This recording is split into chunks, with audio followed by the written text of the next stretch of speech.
Hey, welcome to Voice of San Diego, Voice of San Diego at home, Voice of San Diego's at home, live at 5, Friday 5. We got the Friday 5, the 5 stories I want you to follow or care about. Maybe you don't, maybe you do. But if you like watching me on Friday evenings, then these are things you probably care about. I speak all week long in these Zoom meetings, these Zoom webinars, these Zoom presentations, explaining all the ballot measures, stuff like that. But this is my time to loosen up a little bit, have some fun. Uh, big big things happening. Obviously, we've got 650,000 people who have already voted in the election in San Diego County. That's 34% of all the registered voters already. 34% of all registered voters have already voted in San Diego County. Have you voted? What do you think? What questions do you still have on your ballot? I may not know the answer, but I can pretend really well, or I can acknowledge my vulnerability and come back with an answer for you. 650,000. That means about 1.25 million people still have yet to vote. Even if 50% have already sent their stuff in, that's still like almost a million people who haven't voted yet. So we got a long way to go here, folks. What, 12, 11 days? Woo! This is a big one. Never been through anything like that. All right. Let's get through. Let's do our Friday 5 live at 5. You start with number 1. You're never going to guess my number 1 story of the week, schools. What are we going to do about schools? Well, I got to say, you've seen me for months with total despair about schools. Oh, sorry, little bit of a little dog tensions. You've seen me in total despair for months about schools. I felt the most optimistic this week I've ever felt. Seems like San Diego Unified. I'm probably not seeing the whole thing. Seems like they have really understood the problem and taken it on. First thing that saw me that was great was this story in the La Jolla Light. Of all places, La Jolla Light did a story about San Diego Unified School District's Chief Operations Officer, Drew Rollins. We never come in contact with Mr. Rollins before. He was talking to a cluster group, the La Jolla cluster. So each high school creates a kind of cluster of schools around it. That's what they call these cluster areas. In Point Loma, it's the Point Loma cluster, the Lincoln cluster, all of that. Rollins told the La Jolla cluster the district leaders and the team of experts have, quote, learned over time that the virus is transmitted by aerosols in the air, smaller airborne particles, and with that, ventilation takes the highest interest. I read that and I was like, they're listening. Everybody's listening to the scientists. This is great. And I don't know why I'm so relieved that scientists are playing a role in something as crucial as public schools reopening, but it seems like a natural decision. But what a great decision for San Diego Unified to engage those scientists. Now they're listening. Now the question is, what does implementation look like, right? So Rollins was so thorough in this discussion. I asked him for a recording. They said they did not have one. Again, this is Drew Rollins, San Diego Unified Chief Operations Officer. He said the district has directed elementary school teachers currently working with small groups of students to run air conditioning, open doors and windows, bring in more fresh air. They're going to use CO2 detectors, carbon dioxide detectors, to check about the circulation and ventilation of the classrooms. They want the ventilation to turn over the air at least 5 times per hour. This is great. This is what we're talking about. Last night, they had the plexiglass set up between Joe Biden and Donald Trump. And Dr. Fauci came in and said, nah, don't do the plexiglass. Plexiglass is not good. Take the plexiglass out. Focus on the ventilation. That's what they did. Ventilation is everything. Be outside if you can. Ventilate, clean the air, wear a mask. We can do anything if we do all those things. So the CO2 detector is going to check that. I was just really impressed with that. And then the next day, San Diego Unified put together phases. It's phases of what would happen if schools reopen. And what they said was that they on Tuesday are going to announce phase 2. Phase 2. Now they're going to announce when they will do it. So they announced that they'll announce. They announced that they'll announce, which is fine. I'll take announcements of announcements in this despair fury road that we continue down. I'll take announcements about announcements. So they announced that they are going to announce phase 2. Let's look at phase 2 again. This is really cool to me. I'm in. I'm a phase 2 guy, 4 days a week, 2 cohorts of kids, AM, PM, halftime. Fine. It raises an interesting question. Like our first question was like, what do we do with the kids the other half of the day? But I think we can work through that. My big question is, will they let the YMCA or other aftercare programs operate as normal to take care of those kids? Because they're already operating, and but that also increases this mixture of the cohorts you do. I don't know how that's going to work. So there's a lot of questions. But look at this is the other thing. Lexi, you guys remember Lexi? Hey Lexi, if you're watching, 14-year-old, she wants to go to high school so bad. We brought her here to live, to thrive. But look, she could go 2 days a week. I'll take it. Monday, Tuesday, Wednesday, Thursday. I'll take it.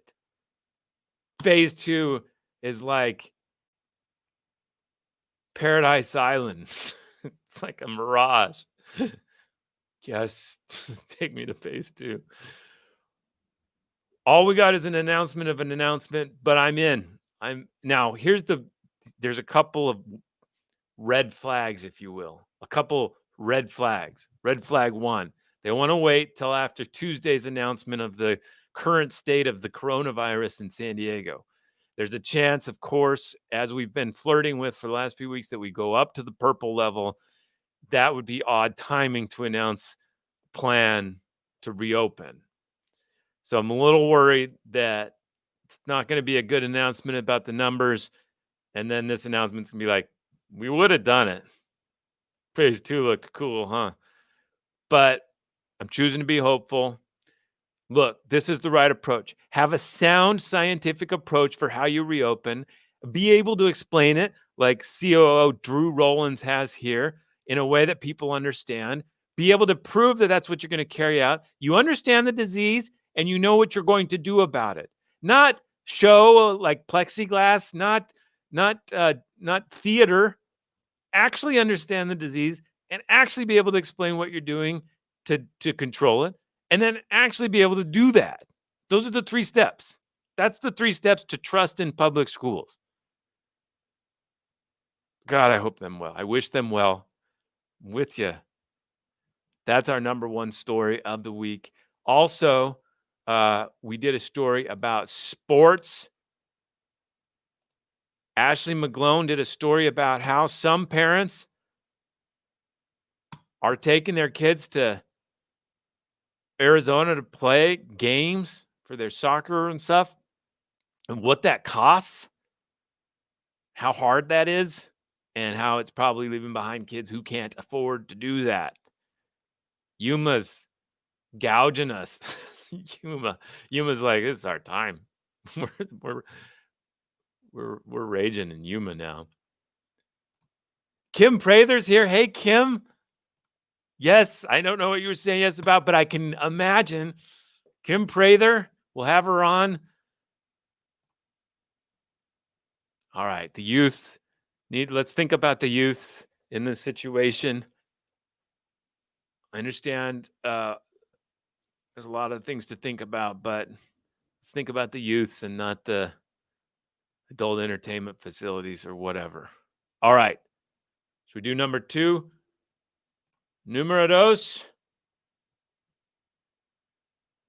Really interesting story posted today by Andrew Keats about. Okay, let's start from this. This is a story about Barbara Bree and some investments she has and a decision she's made that's really fascinating. But let's start with uh, uh, the power lines. The power lines are owned and put up by SDG&E. Power line right there. It's owned and put up by SDG&E. Now, that land that it's on is our land, the city of San Diego's land. That's our land. 50 years ago, through what's called a franchise agreement, we told San Diego Gas and Electric, you have complete access to those streets, to those rights of way to do what you need to do to put up, uh, uh, give us power, to deliver power. Now, we're buying our power in the future from somebody else other than SDG&E, but SDG&E, at least for this year, is going to deliver that power. But now that agreement, that 50-year-old agreement, is under review. It's one of the biggest deals to come ahead in front of San Diego for the next few years. Huge deal. San Diego Gas and Electric is probably going to bid, but another company named Berkshire Hathaway, a subsidiary, obviously that's the Warren Buffett gigantic holding company, but a subsidiary of it that focuses on power delivery and power resources and such, indicated that it wants to bid for this deal. It's called Berkshire Hathaway Energy. That it wants to bid for this deal. 20 years. Now, the city is thinking about charging a big fee and some other benefits that they could try to include with this franchise agreement. There's a few environmentalists that want this to be delayed. They want to they want the city to push through a tougher deal or a different deal, something like that. Mayor wants to get it out there. It's a really interesting moment with that whole thing. Well, this company, Berkshire Hathaway, indicated it might want to bid on that. And in a couple of hearings, Barbara Bree, a city councilwoman who's running for mayor, was in there talking about it and making votes. And it turns out she disclosed in March that she has up to between $100,000 and up to $1 million in stock in Berkshire Hathaway, the holding company of Berkshire Hathaway Energy. So when we called her and asked her about it, she told Andrew Keats, our Andrew Keats, that she will recuse herself if Berkshire Hathaway does indeed bid for that gigantic deal. She said, yep, I do have that investment. Looks like a conflict. I will recuse myself. Huge moment, truly, if you think about it. A San Diego City Council member, probably one of the biggest decisions the city will face in the next decade, has to sit out that if this company bid. Now, it doesn't have any responsibility, it doesn't have any obligation to bid, may not bid. And if it doesn't bid, well, she doesn't have to recuse herself. But she said, if it does bid, yeah, I'm out. Really interesting moment. That's up on the site right now. Andrew Keats, great story, voiceofsandiego.org, but also a good opportunity to explain this huge deal that's coming up. And you might not know that, but one of the things, it's on your bill, the franchise fee on your power bill. You can check it out. One of the things at issue is whether that should be part of your bill or whether that should be paid, through other ways that the company that ends up delivering it is. Now, full disclosure, SDG&E is a sponsor of Voice San Diego from time to time, and Mitch Mitchell, one of their leaders, is on our board. Now, board never tells me what to do, and nobody would work for me on stories here if they did, but that's out there for your consideration. That's a really interesting moment. So great story by Andrew Keats. Check it out, voiceofsandiego.org. All right, number 3.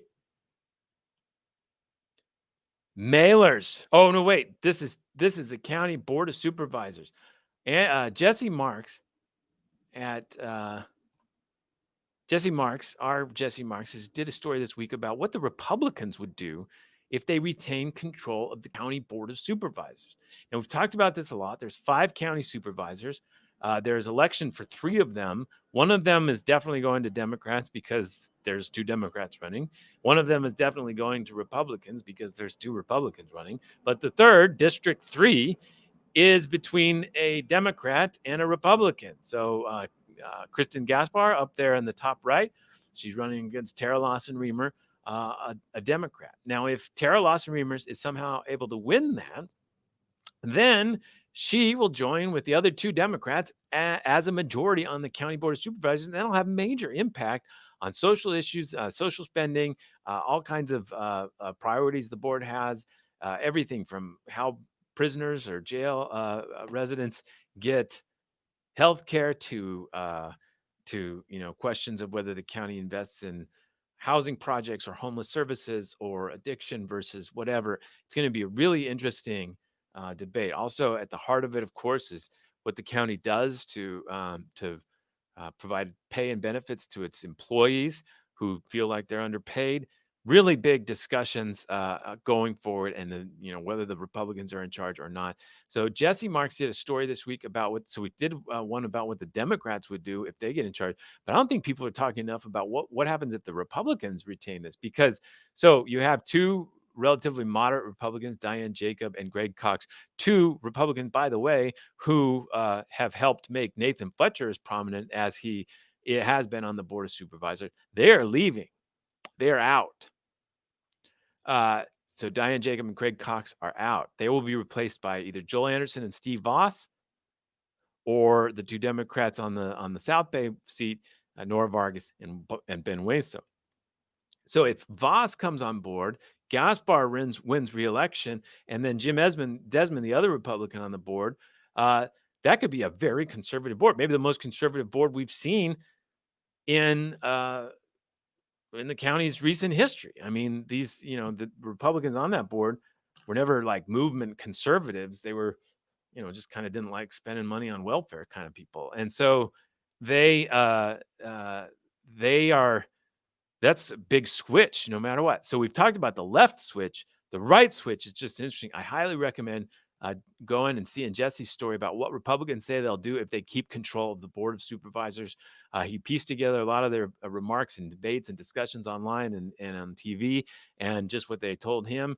And it's going to be it's going to be a really interesting, different future. Now, a lot of them have recognized the kind of situation we're in, so they're not as like hardcore anti-spending. They want to spend on homeless issues. They want to spend on social justice issues, though obviously they do not want to defund police in any way or redirect funding from police. The county board of supervisors, of course, sets the budget of the sheriff's department. The sheriff provides police services for not only the county, but then some of the actual cities contract with them. Anyway, really interesting discussion about what the future of the county board of supervisors will look like. All right, let me check this. Questions? Any questions? Here's a question. The Voss Anderson vote is super tough for Democrats in the district. Who is the lesser of the 2 Trumpies? You want to get into that for a second? All right, Patty. This is a really interesting question. So on the one hand, you have, let's bring him up. On the one hand, you have, so the 2 bottom ones we're talking about, Joel Anderson, Steve Voss. Steve Voss with the cowboy hat. Steve Voss is the mayor of Poway. Joel Anderson, the former state senator, Joel Anderson. Now, so you ask a specific question, which is the lesser of the 2 Trumpies? Okay. Joel Anderson was the first person, I think, in like the first elected official in California to endorse Donald Trump. He was very proud of that. He was way into that. Now, they're both trying to appeal to Democrats in this race. And so they've both made similar cases. Joel Anderson has tried to explain that he's partnered with Lorena Gonzalez and Nathan Fletcher when they were legislators together in Sacramento. He's talked a lot about his ability to make deals. His little bipartisan brand is kind of a thing. But he did get the San Diego Republican Party endorsement over Voss. You know, he's a conservative guy. He's rather infamously, notoriously pushed anti-gay equality legislation in Sacramento. He's it's a mixed bag for some people on the left. So it's very interesting. I would say I can imagine him probably being more of a surprise. Like I think he would like do something, maybe some kind of deal for something really progressive that kind of surprises people. I think I would bet that might happen more with him than with Steve Voss. But think about Steve Voss for a second. Like I said, Nathan Fletcher has gotten his prominence from the Board of Supervisors. He's one of the leaders on this COVID response, even though he's the lone Democrat. Why? Because Diane Jacob and Greg Cox supported him, and they're both leaving. So Diane Jacob's a big reason why Nathan Fletcher has so much of the prominence and has been able to get a lot of the votes he wants done on the board. And she supports Steve Voss. And so, he's saying like, look, you want Diane Jacob? I'm the Diane Jacob, the new version, cowboy hat version.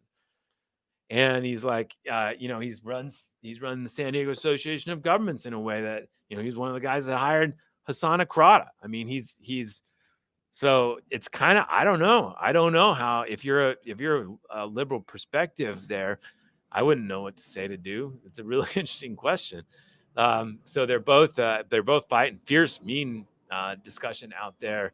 I will say this: Steve Voss is a little bit better at the streaming than Joel Anderson. Just a little bit better at the streaming, the Zooms and such. But that's I don't know if that's a big thing you're worried about. All right, that was number 3. Any other questions like that? Politics or public affairs? I'm ready. Anything on your ballot you don't know? Happy to help. Let's go to number 4. Number 4, I wanted to talk just a minute about mailers, mayoral mailers. There's a lot of them going on. Let's kind of break them down. Let's just run through them a little bit. So this one got a lot of attention. This was one supposedly touting Barbara Bree. It on the other side had a lot of endorsements from Republicans, but obviously trying to tie her to Donald Trump. Now this was put up by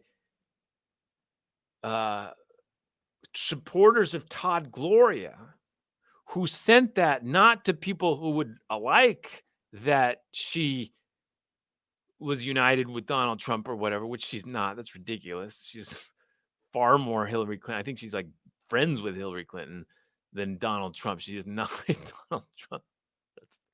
That's funny. That's a little stretch. But everyone hates, or so many people hate Donald Trump around here, that's a really powerful thing to send out to try to do. I think my friend, my wife's friend, was looking at something she held up, and she's like, I didn't know Barbara Marie was with Donald Trump. No.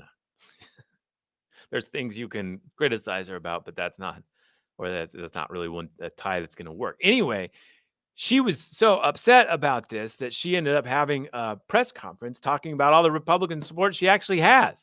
I don't think she was necessarily upset about it. I think she was just kind of like, I think she was just displaying a little bit of victimhood, but also like, yeah, those are great endorsements to have if you want to appear bipartisan. Look at them. Here's some of them here with me today complaining about this.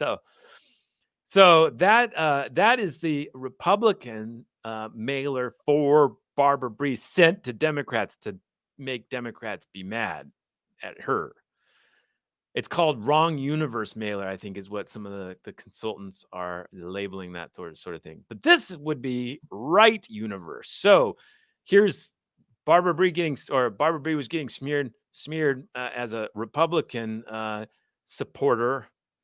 And here's Todd Gloria with a nice picture. The same group sent out a mailer about all the Republicans that support Todd Gloria, including Chris Kate. Now, this was done, I'm pretty sure, with the knowledge and acquiescence of the individuals involved. So this is a Right Universe. This is sent out to supporters, to people who would be impressed with this Republican bona fide. On the other side of it, it has pictures of the Police Officers Association endorsement. So it's a real yeah, Republicans can trust this Todd Gloria. Now that message is sent out by the same group that did the thing about how Barbara Bree likes Republicans, or they like her. It's the group independent expenditure paid for by two groups who aren't usually always on the same side: the San Diego Chamber of Commerce, San Diego Regional Chamber of Commerce, and the Municipal Employees Association, the largest union of city employees in the city of San Diego. So the developers, development services people, the planners, librarians, stuff like that, they're part of that union. And that union is paying money along with the Chamber of Commerce, which worked hard to strip those union members of their pension a long time ago, whatever, or the few, yeah, no, them. And they are united for Todd Gloria. And they're paying for both of these flyers. The one that says that Barbara Bree is liked by Republicans, and the one that says that Todd Gloria is liked by Republicans. All right, here's another one. This is a good one. So there's a lot of independent spending separate from the chamber going into this race. There was one for Barbara Bree sent to criticize Todd Gloria. It was this one. Now, first of all, this was sent by Steve Peace. He's the former legislator, movie maker.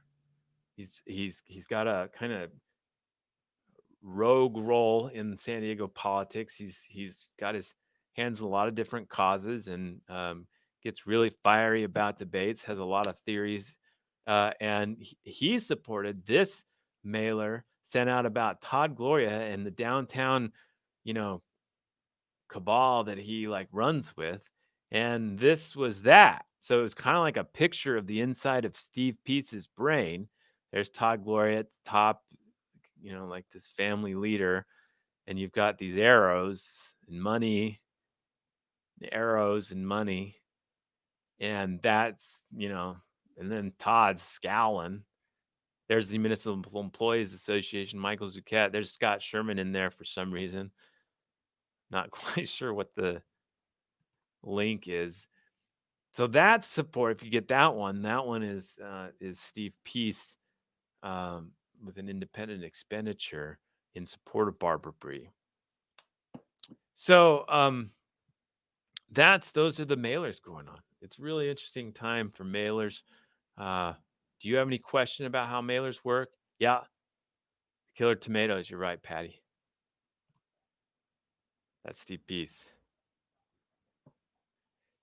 He's the one that created the airport authority, or was it the Sand Egg? One of those. Anyway, number 5.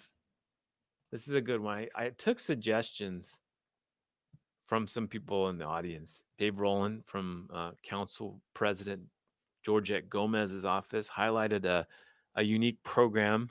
This isn't my number 5. This is just a side note. I just thought it was interesting. I usually don't highlight things on here that I haven't vetted or haven't had the team vet. So I don't think this is bogus, but he highlighted a really cool program that the city of San Diego is working on called Rapid Response Team for Homelessness. So they're trying to expand it, a pilot effort that was started in mid-city area by Council President Gomez and Council Member Chris Ward in partnership with People Assisting the Homeless, PATH. It's a great organization. Love them. The new program will incorporate a neighborhood-specific approach with proactive contacts with residents, business owners, and of course, homeless, making sure they're okay every day, following them, making sure that if they want to find housing, they can. That seems better than a building to send homeless people to go find their own way. What do we go out there? If you could save the money on the building and pay people to go out in the streets. Anyway, love that program. Thanks for everybody's submission. But here's my number 5. Something really cool. I should have teased this like a good showman at the beginning. Something really cool is coming out next week in Voice of San Diego. We did an actual scientific poll. We hired an actual pollster, FM3, to do a poll Now, the poll is about much more, but we said since we're doing it, we should test a couple of races. So we're going to have a poll about a key county and a key city race coming out in the next few days. So stay tuned for that. It's called the Voice Poll, where San Diego stands on trust in civic leadership. You're the first to hear about it. You core Voice of San Diego, core fans. How many of you read the original Scott Lewis on politics 15 years ago? There's like 5, 10 of you, right? This is core. You are the reason I broke this news today. I am not really broken. I'm just like the San Diego Unified. I have announced an announcement. I'm announcing an announcement. Hopefully Monday we'll have the results of this up.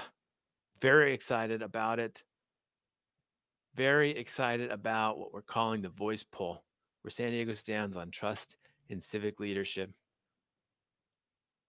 It's going to be cool. Like I said, there's a bunch of questions. Look, you can't go out and just ask people questions. You can't put up a Twitter poll. Sometimes for some questions, you should go out and ask a scientific sampling of San Diego, a representative sampling, so that you can come back with actual data about what people think. And we've finally done that, and I've never been more excited. I get a poll that's only ours, and then I don't have to worry about getting out fast or whatever because somebody paid for it and somebody's going to share it with somebody else. No, I share it with whomever I want. Love it. This is so cool. Anyway, stay tuned for that Monday. Voice of San Diego, voiceofsandiego.org. I think that's it. I quit my gym membership, and I got an Apple Watch, because the obvious answer for fitness was to quit my gym membership and get a device. That was the obvious path for physical fitness. So I'm hoping that plan to quit the gym but buy a device works out.